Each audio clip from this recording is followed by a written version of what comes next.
Hi, everybody. I'm Mel Doerr, the Aloha Shirt Psychic from Chicago. And I'm going to do a video with Linda Grindle a little bit later on today. We were scheduled one for Monday, but then it got postponed till Tuesday, which got because Tuesday was the 4th. So we're going to do it today instead. But I wanted to give everybody an update on my journey with oropharyngeal cancer. So I heard about this Dr. Stenson, Dr. Kirsten Stenson at Rush, and I went to meet with her, and she told me to bring my CAT scan results, and I did. That was a couple weeks ago.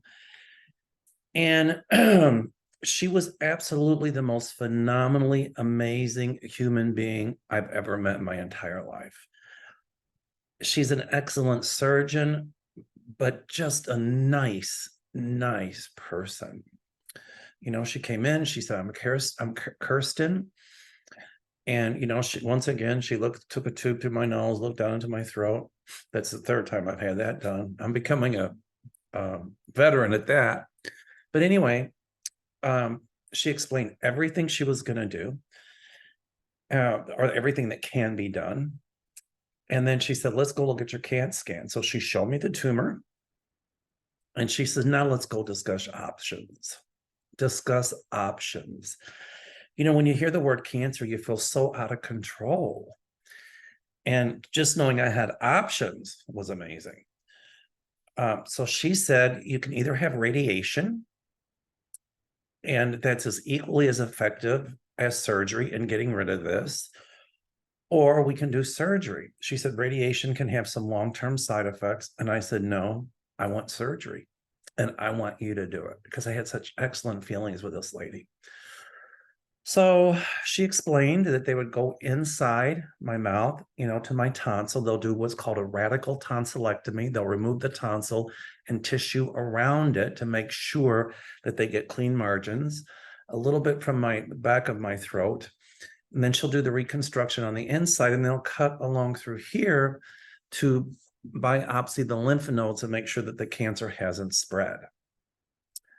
So she explained everything in detail.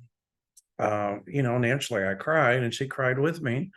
She said that there's a nerve that affects raising your arm like this, so I'd have to do physical therapy for that. She also asked me if I would meet with the oncology team, which I did this past Monday. That's why I couldn't do a show with Linda. So on Monday, I had 2 more CAT scans, one on my chest, and I was nervous. When you hear cancer, every little ache or pain, you think, oh my God, did it spread? Oh my God. And it's almost impossible not to spiral. But I'd like to thank my cousin Laura, who every day has talked me off a ledge, and my friend Beverly, who's talked me off a ledge, my office staff, Eleni, Joan, Debbie, everybody's been phenomenal. Everybody on YouTube's been phenomenal. Linda Grindle's been amazing. Kevin Chandler, Kevin Lewis, Debbie Freebird Spirit. Everybody's been so wonderful. My cousin Lisa, she's going to come and stay with me. I did put it on Facebook. And the reason is because I want people to know that if you get oral cancer early enough, it is curable. So please, I implore you, I don't care how old you are, whether you're 9 or 90, go to your dentist every 6 months and get an oral exam. Also, get your HPV vaccination if you're younger, because this cancer is caused from HPV, human papillomavirus, and the doctors are telling me it's epidemic. So anyway, back to Monday, I had 2 CAT scans. I met with a speech pathologist who told me what I can eat after the surgery and kind of how to chew and swallow and things like that, and kind of what to expect. So then I met with a radiation oncologist, Dr. Joshi. What a nice man. And he said, I'm looking at your CAT scan results. We got them back early. He said, don't worry about your lungs. Your lungs are clear. And he said, the CAT scan today didn't even hardly show the tumor. We can just barely see it. And it's just some pieces. And so I immediately knew that all of the prayers and healing energy and everything that people had sent, I was sure helped to shrink that tumor. I also had a little theory that when Dr. Neil Patel, who was the ENT, what an amazing man, he's at Loyola. If you ever need an ENT, go see him. He's wonderful. I was convinced when he did the biopsy, he took out some tissue, and I thought maybe that created some inflammation, which created an immunological response in my body, and maybe my blood cells just started attacking the cancer cells. Anyway, that's my own theory. So the radiation oncologist explained to me everything, and he said, I doubt if you'll have to see me again. He said, because this can be completely taken care of with surgery. So after that, I met with a medical oncologist. I think Dr. Jelinek. What a nice man he was. And again, he explained everything, no chemotherapy, but it all depends on whether or not the cancer's in the lymph node. So I'm praying that it isn't. The CAT scan hasn't shown any lymph node involvement. So Dr. Stenson gave me options, either radiation, which she said could have long-term effects, or surgery. And I opted for the surgery. So skip to today. Today is July the 5th. My surgery was scheduled for tomorrow. And I hadn't heard anything from the surgical team. So, excuse me, my nose is running. So when I talked to the people at Rush, they said, we don't have you on schedule for tomorrow. And I said, I'm supposed to be. So that was a hiccup. And then the nurse said, well, we can do surgery on July the 17th. And I said, absolutely not. That's just not acceptable to me. I want this cancer out.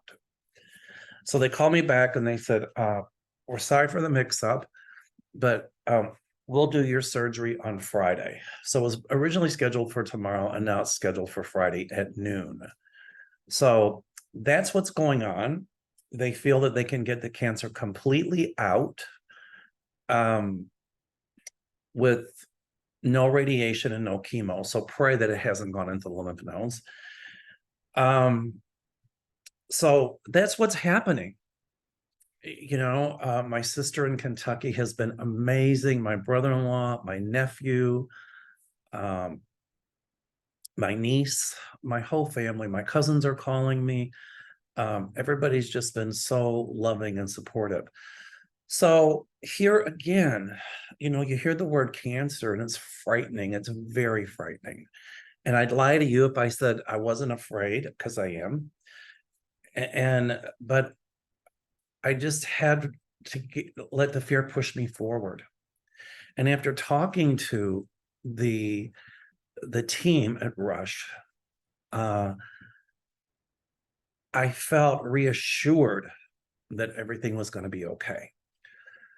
So anyway, a little note about the surgeon.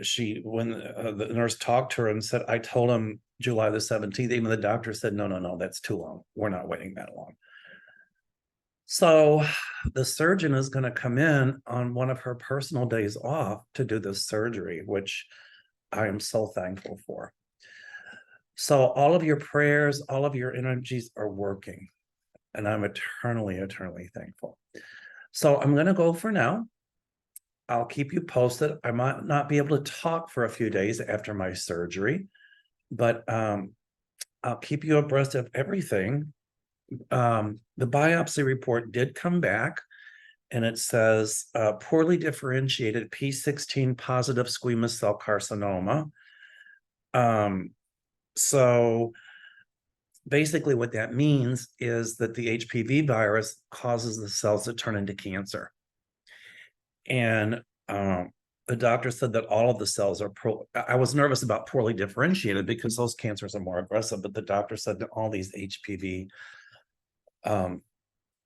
cancers, that typically the cells are poorly differentiated. So they're terming me as a stage 1, and that's very good news. And the tumor, for some reason, they couldn't see it on the CAT scan yesterday, and that one was with contrast. The first one was without contrast. So the doctor said it might be some shadowing, you know, from the dental work I've had done, but I am convinced that it was all the healing energy. and prayers. All right. I'm going to sign off for now. See you guys a little bit later, about a half an hour, because I'm going to record a show with Linda and we'll answer your questions about things. Oh, excuse me.